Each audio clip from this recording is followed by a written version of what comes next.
Comtoise Radio, l'actu dans les Vosges saunoises, Jean-Pierre Poinceau. Bonjour, maîtriser son budget, c'est la volonté de la mairie de Lure. Stéphane Frechard, maire de la commune. À la ville de Lure, on essaye d'avoir un budget qui est équilibré et qui est réaliste. C'est-à-dire que toutes les dépenses que l'on doit faire, elles doivent être utiles. Mais on doit toujours être dans la recherche de la recette et des dépenses en énergie. C'est-à-dire que demain, je pense qu'on pourra tenir nos budgets si demain on a la capacité de maîtriser les coûts qui sont liés au fonctionnement d'une municipalité. Je pense que l'intérêt n'est pas d'augmenter les impôts. C'est pas, vous avez vu ce soir, c'était pas le cas, on n'a pas augmenté les impôts. L'important, c'est d'avoir une maîtrise fiscale, d'avoir une maîtrise de nos budgets, comment mieux dépenser. Demain, 1 euro doit être 1 euro, et que quand on fait de l'investissement, il faut aussi penser derrière à comment en fonctionnement, combien que ça coûte, et c'est peut-être ça, en fait, maîtriser un budget municipal demain, c'est peut-être à la fois investir, tout en réduisant les dépenses de fonctionnement. L'une des volontés de ce mandat, rendre le centre-ville de Lure plus accessible aux personnes en situation de handicap. On va essayer de travailler sur des chemins accessibles qui permettent de se rendre au centre-ville. Alors, ça sera peut-être long, mais nous essaierons de le faire sur toute la durée du mandat. C'est pour ça que nous avons voulu, à la fois que dans les commissions de travail qui seront présentées, il y en aura 3 au sein de cette municipalité, que la personne âgée et l'handicap soient en transversalité sur l'ensemble des 3 commissions. Aujourd'hui à Luxeuil, Enedis entame un important chantier au niveau du carrefour du Chêne afin de moderniser et sécuriser le réseau d'électricité.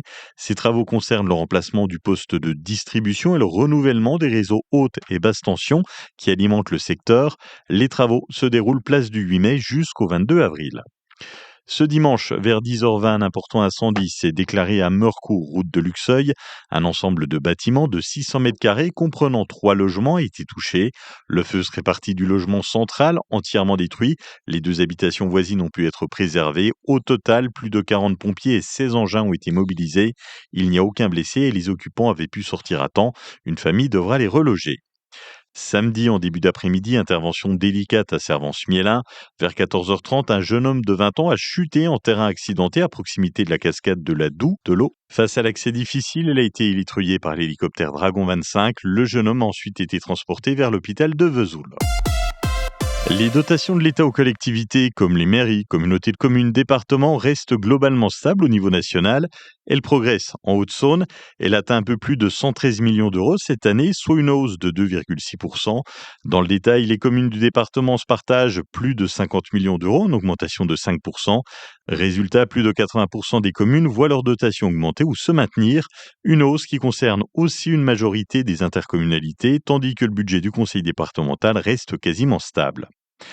La région Bourgogne-Franche-Comté signe un partenariat avec l'Office national de diffusion artistique pour aider les artistes à se faire connaître au niveau national. Objectif, faciliter leurs déplacements, soutenir les projets et renforcer les liens entre les lieux culturels comme les théâtres ou les festivals. Un fonds de 150 000 € est mobilisé pour accompagner cette dynamique et tous les domaines sont concernés, théâtre, danse, cirque ou encore musique contemporaine. La météo avec le carrelageur à Saint-Sauveur, spécialiste de vos aménagements intérieurs et extérieurs. Faites entrer le printemps chez vous grâce à nos carrelages, parquets, sanitaires et mobilier en céramique.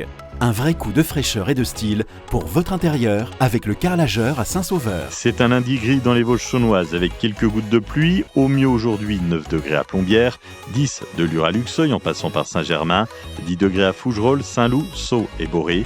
Demain mardi, retour du beau temps, des éclaircies le matin avec 11 degrés et jusqu'à 15 degrés l'après-midi. C'était la météo avec le carrelageur à Saint-Sauveur. 24 ans d'expérience, de savoir-faire et de conseils à votre service. Le carrelageur Zone du Bouquet à Saint-Sauveur.